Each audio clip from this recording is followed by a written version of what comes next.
Hi అండి, నమస్తే. నేను మీ కమలా. వెల్కమ్ టు కమలా వంటింటి రుచులు. ఈరోజు మనం ఎంతో సింపుల్ అండ్ టేస్ట్ అయినటువంటి స్నాక్ రెసిపీ అయితే చేసుకోబోతున్నామండి, ఆనియన్ కచోరీ. మరి ఇది గోధుమ పిండితో హెల్తీగా అయితే మనం చేసుకుందాము. దీనికి కావాల్సిన ప్రాసెస్ చూద్దాం. దీనికోసం మనం ముందుగా చపాతీ పిండిని అయితే కలిపి పెట్టుకోవాలండి. నేను చపాతీ పిండి కలిపెట్టేటువంటి వీడియో క్లిప్పింగ్ అయితే మిస్ అయ్యిందండి, సారీ అండి. నేనైతే వీడియో చూపించలేకపోతున్నాను మీకు. కానీ దీనికోసం ఏం పదార్థాలు తీసుకున్నట్టు ఒక కప్పు గోధుమ పిండి అయితే తీసుకున్నానండి. దాంట్లోకి కొంచెంగా అంటే ఒక టేబుల్ స్పూన్ వాము, అలాగే కొద్దిగా సాల్ట్, కొంచెం ఆయిల్ వేసి నేను ఈ చపాతీ పిండిలాగా అయితే కలుపుకున్నానండి. కలుపుకొని ఒక 15 నిమిషాలు రెస్ట్ ఇచ్చాను. రెస్ట్ ఇచ్చిన తర్వాత కలుపుతున్నానండి. ఇప్పుడు మీకు చూపించే క్లిప్పింగ్ అప్పుడు కలిపేది. ఈ విధంగా అయితే మనం సాఫ్ట్ పిండిలా కలుపుకొని పక్కన పెట్టుకోవాలి. ఇప్పుడు స్టఫింగ్ ప్రిపేర్ చేసుకుందాము. స్టఫింగ్ కోసం ఒక కడాయి తీసుకుని దాంట్లో ఒక 2 టేబుల్ స్పూన్ ఆయిల్ అయితే వేసుకుందాము. ఆయిల్ వేసిన తర్వాత దీంట్లో ఒక 1/2 టీ స్పూన్ జీలకర్ర, అలాగే 1/2 టీ స్పూన్ ధనియాలని కొంచెం బద్దల కింద చేసుకుని 2 బద్దల కింద వేసుకోవాలండి. వీటిని కొంచెం ఫ్రై చేసుకుంది. ఇవి దోరగా ఫ్రై అయిన తర్వాత దీంట్లోకి ఒక కప్పు ఆనియన్స్ అయితే వేసుకుందాము. ఈ ఆనియన్స్ బాగా ఫ్రై చేసుకుందామండి. ఈ ఆనియన్స్ అనేది మనకి ఎన్ని కచోరీలు కావాలి అనే దాన్ని బట్టి ఆనియన్స్ క్వాంటిటీ అనేది తీసుకోవాలండి. ఇక్కడ ఓన్లీ ఆనియన్స్తో చేస్తున్నాం కాబట్టి చూసుకుని తీసుకోవాలి. నేను ఇక్కడ తీసుకున్న కప్పు ఆనియన్స్కి అయితే నాకు 4 నుంచి 5 వరకు కచోరీలు అయితే వస్తాయండి. ఈ విధంగా చేసిన తర్వాత దీంట్లోకి మనం కొద్దిగా సాల్ట్, అంటే టేస్ట్కి సరిపడా సాల్ట్ అయితే యాడ్ చేసుకోవాలండి. ఆల్రెడీ గోధుమ పిండిలో వేసాం కాబట్టి లోపల స్టఫింగ్లో కూడా చూసుకుని వేసుకోవాలి. వేసుకుని ఇదంతా కూడా ఒకసారి బాగా కలుపుకుని మూత పెట్టుకుని 2 నిమిషాలు ఫ్రై అవనిద్దాము. ఓకే అండి, చూస్తున్నారు కదా, ఆనియన్స్ అయితే బాగా ఫ్రై అయినాయి. ఈ విధంగా ఒకసారి కలుపుకోవాలి. ఇలా కలుపుకున్న దాంట్లోకి 1/2 టీ స్పూన్ పసుపు, అలాగే 1/2 టీ స్పూన్ కారం, అలాగే 1/2 టీ స్పూన్ గరం మసాలా కూడా వేసుకుని ఇది మొత్తం కూడా ఒకసారి బాగా ఫ్రై చేసుకుందాము. ఈ విధంగా ఫ్రై చేసిన తర్వాత దీంట్లోకి కొద్దిగా కొత్తిమీర కూడా వేసుకుని ఫ్రై చేసుకుందాము. ఈ విధంగా ఫ్రై అయిన తర్వాత దీంట్లోకి ఒక 2 టేబుల్ స్పూన్ శనగపిండి వేసుకొని ఫ్రై చేసుకోవాలండి. శనగపిండి వేయడం వల్ల మనకి ఈ గ్రేవీ అనేది ఆయిలీగా ఉండకుండా కొంచెం డ్రైగా అనేది ఉంటుంది మసాలా. కాబట్టి శనగపిండి వేసుకున్న తర్వాత 2 నుంచి 3 నిమిషాల వరకు బాగా ఫ్రై చేసుకోవాలి. చూస్తున్నారు కదా, ఈ విధంగా ఫ్రై చేసుకుని మనం పక్కన పెట్టుకుని చల్లారబెట్టుకోవాలి.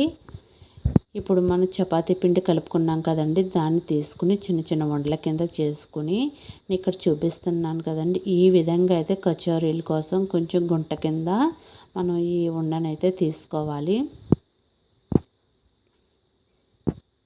ఈ విధంగా చేసుకున్న తర్వాత దీంట్లోకి మనం ముందుగా ప్రిపేర్ చేసుకున్నటువంటి ఆనియన్ స్టఫింగ్ అయితే పెట్టుకోవాలండి. పెట్టుకుని వీటిని కచోరీలాగా చేసుకోవాలి. పిండి మొత్తాన్ని దగ్గరికి తీసుకుంటూ స్టఫింగ్ లోపలికి పెట్టుకుంటూ కూడా జాగ్రత్తగా అయితే తీసుకోవాలి. మనం మైదా పిండి అయితే మనకి కొంచెం జిగురు అనేది ఉంటుంది కాబట్టి గమ్మునైతే స్టిక్ అయిపోతుంది. బట్ గోధుమ పిండి కొంచెం ఆయిల్ కూడా తగిలితే స్టిక్ అవ్వడం అనేది కష్టమవుతుందండి. కాబట్టి జాగ్రత్తగా దీన్ని అయితే మనం కచోరీల కింద చేసుకోవాలి. వీలైతే మీరు కొంచెం వాటర్ తడి చేసుకుని దీన్ని అయితే స్టిక్ చేసుకోవచ్చు ఇలాగా. అంతండి, ఈ విధంగా చేసుకుని కచోరీలన్నీ కూడా మనం పక్కన పెట్టుకోవాలండి.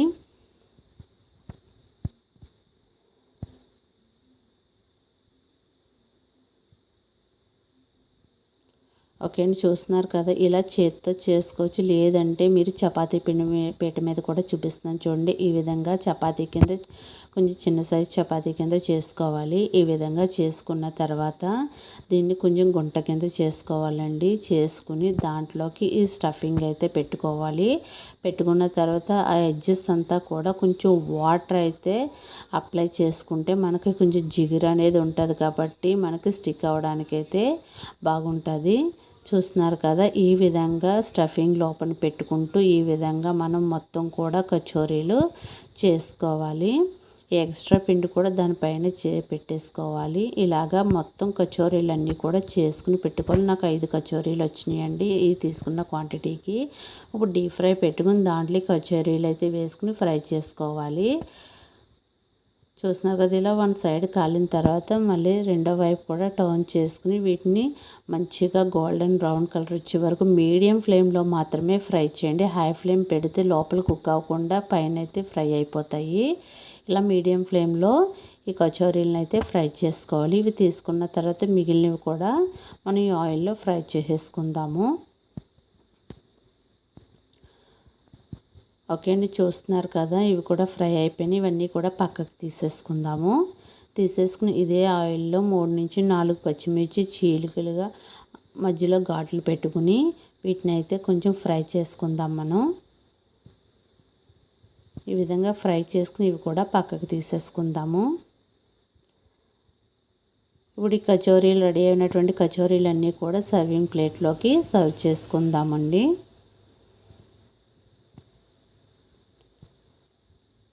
ఓకే అండి, చూస్తున్నారు కదా, కచోరీలు అయితే రెడీ అయిపోయినాయి. మనకి ఎంతో టేస్ట్ అయినటువంటి ఆనియన్ కచోరీ రెడీ అయిపోయిందండి. అది కూడా హెల్తీగా గోధుమ పిండితో తయారు చేసుకున్నాం. మరి ఈ విధంగా మీ పిల్లలకు చేసి పెట్టండి. కంపల్సరీ 1కి 2 అయితే వాళ్ళు చాలా ఇష్టపడి తింటారండి. ఒకసారి ట్రై చేయండి, చాలా అంటే చాలా బాగుంటాయి. మనకి లోపల కూడా చూపిస్తున్నాను చూడండి, స్టఫింగ్ కూడా చాలా బాగుంది కదా, అలాగే బాగా కుక్ అయ్యింది.